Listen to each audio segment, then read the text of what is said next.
peut-être un film Netflix dans ce cas-ci, mais ils ont mis la main sur un film qui aurait pu être bankable au cinéma. Je veux dire, c'est fait par. C'est un projet de très très très longue date. Je crois que le projet il existe depuis 20 ans ou presque. C'est de J.C. Chandor. JC. Chandor. Jesus Christ Chandor. Avec Ben Affleck, Oscar Isaac, Charlie Hunnam. Donc rien que ça commence bien. Je sais que le casting continue, mais déjà ce beau trio-là, ça fait déjà l'affaire, j'ai envie de dire. Oui, il y a Pedro Pascal. Pedro Pascal encore. Oscar Isaac. Oui, ça oui. Gareth Edlund.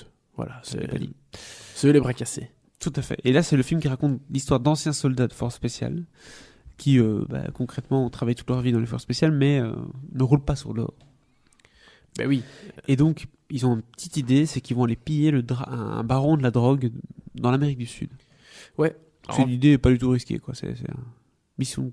Ben, il y a un des gars qui bosse pour une société militaire privée qui va être... oui, si on veut.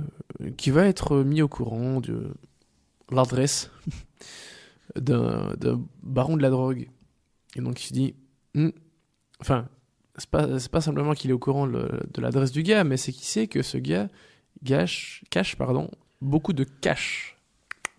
Attention, Il cache beaucoup de cash aussi. Il cache beaucoup de liquide, de l'argent, du blé, du flou, De l'oseille. de dollars. Et voilà. Et donc, mais de manière de la monnaie trébuchante, sonnante et trébuchante. Voilà. Faire chance ça. Donc, c'est pas juste il a beaucoup d'argent sur son compte en banque, non. Il a beaucoup d'argent dans sa maison. Et donc, tu te dis, je suis soldat, plutôt bon. Je vais appeler Johnny, Brian, Jason. Et visiblement, ils ne font pas la méthode douce en mode je suis invité à une cocktail party et je vais vite aller prendre de l'argent. Ah non, c'est pas Ocean's Eleven ici. C'est pas le genre, oui, c'est ça. C'est on casse tout et on rentre par la jungle. Alors, c'est pas Expendables non plus, mais c'est un peu plus subtil. Ils font pas juste défoncer le mur et faire tout péter et y aller. Mais voilà. C'est une équipe de force spéciale, quoi. Ils vont faire sonner les armes. GIGN, quoi. Ok. Bam bam. Tu vois, ça va ça va tirer. Ça dénote. Oui, ok. Donc. Et donc, mais J.C. Chandor, ils vont prendre leur petit baluchon et aller en Amérique du Sud et puis dans la jungle. Ben oui. Deuxième fois que Charlie Hunnam est dans la jungle. Welcome to the jungle. Pour d'autres raisons. Oui, c'est vrai. Parce qu'il était dans The Lost City of Z. Exactement. C'est un très bon film. Qui est passé un peu inaperçu au cinéma. Ouais. Ça peut passer. Il était dans beaucoup de tops de fin d'année. Ouais, très très bon film à rattraper. Voilà. Et donc, il va y avoir le casse, puis il va falloir partir de là. Voilà. Pas plus, parce que sinon... c'est un peu tout, hein, c'est ça le film. Mais c'est un film d'action, donc qu'on se le dise. C'est pas... On n'a pas de problèmes familiaux avec un drame qui se joue, quoi que ce soit. C'est des mecs dans un hélicoptère. Et ils vont dans la jungle.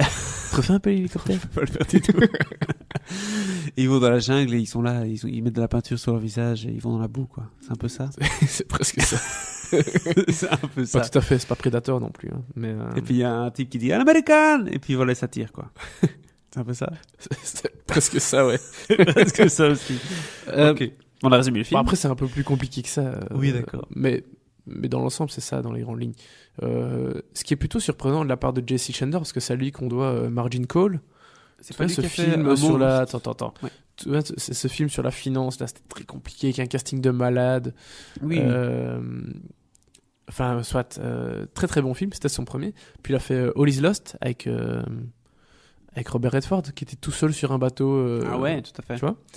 Et puis il a fait A Most Violent Year avec Oscar Isaac et Jessica Chastain. Et donc voilà son quatrième, Triple Frontier.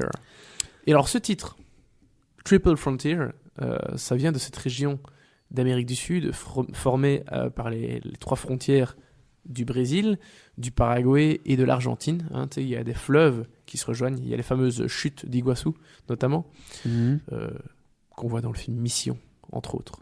Et dans Indiana Jones 4. Ah, ce film n'existe pas, mais si vous le trouvez quand même... J'espère qu'on les voit ici aussi. Ben non.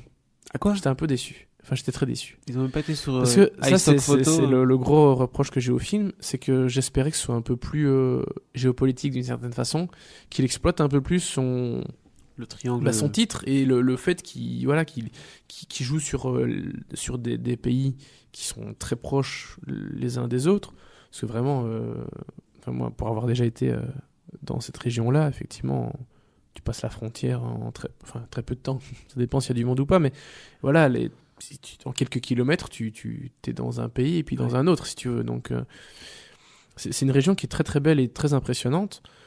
Et voilà, j'aurais espéré un peu plus de ces aspects-là, un peu géopolitique, ça aurait été assez intéressant. Ouais.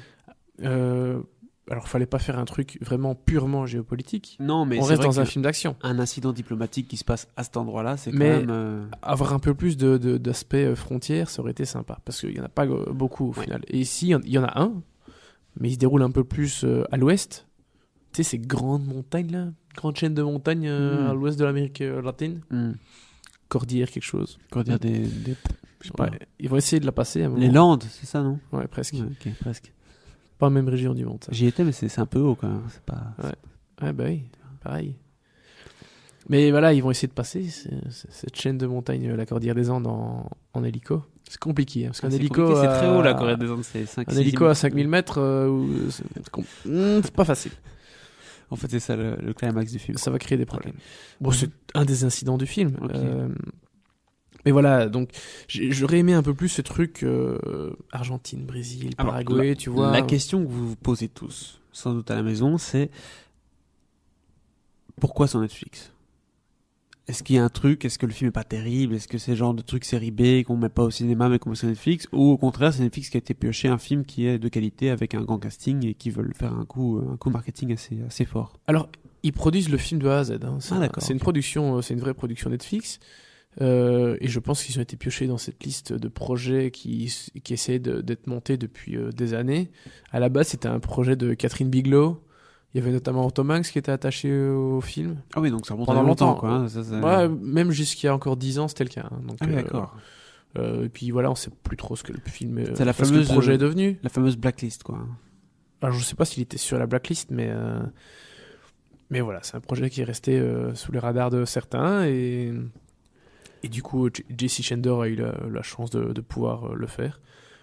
Approcher Netflix, avec un très bon casting aussi. Efficace, est-ce qu'il fonctionne ce trio? Ben ouais, parce que je vais redire les noms, mais t'as Oscar Isaac, Pedro Pascal. Donc Pedro Pascal, c'est l'acteur chilien, star de. Enfin, il a pas fait long feu dans Game of Thrones, mais non, on l'a vu quand même.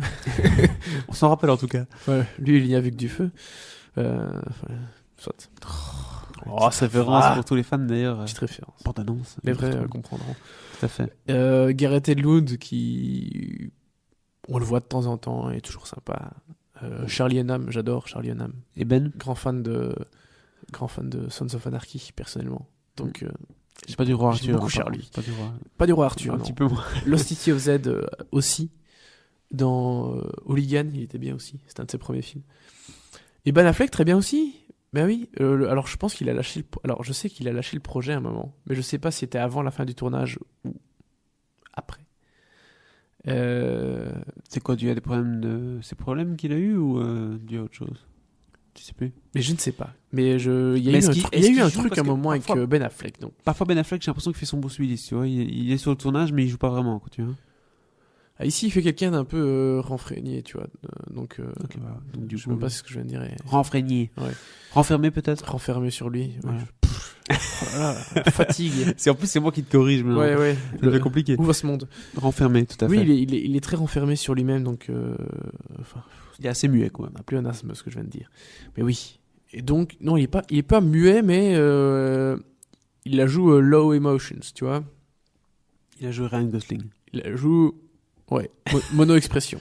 Ok, très bien. Mais ce qui se comprend, tu vois, parce que déjà, il joue un gars qui est pas hyper emballé par le projet de base. Et puis, moi, quand tu vois le paquet de pognon qu'il y a à la clé, il est convaincu. Mais pas très compliqué. Oui, d'ailleurs, ça c'est un des trucs qui est un peu parfois pas nécessaire avec ce genre de film, mais tu sens qu'ils se sentent un peu obligés de le faire. C'est de faire genre, ouais, non, je vais pas te suivre, ça a l'air très casse-gueule ton projet, hein, tu vois. Okay. Mais évidemment qu'ils vont le faire, parce que sinon le film n'a pas d'intérêt. Ça. En fait, sinon on va pas le faire. Donc, tu vois les gars qui hésitent, et puis... Stop, believe. Mais bon, voilà. Tout ça pour dire que Triple Frontier est disponible sur Netflix à partir de ce mercredi 13. C'est mercredi ou vendredi? Non, mercredi, je pense.